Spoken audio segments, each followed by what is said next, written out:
Hi guys, welcome to HardReset.Info channel. Today I have TECNO Pova 6 Pro and I want to show you how see available random access memory on this device. Open settings application, scroll and look for our about device selection, my phone selection, because we must activate our develop mode to see our available storage.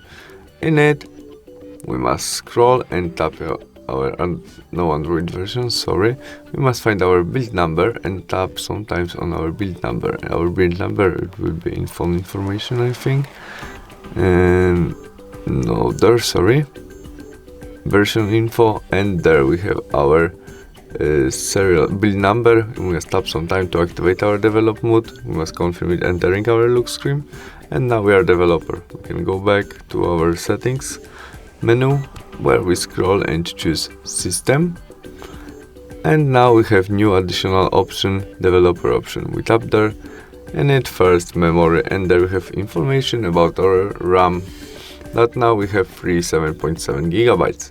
Thanks for watching, see you soon, bye.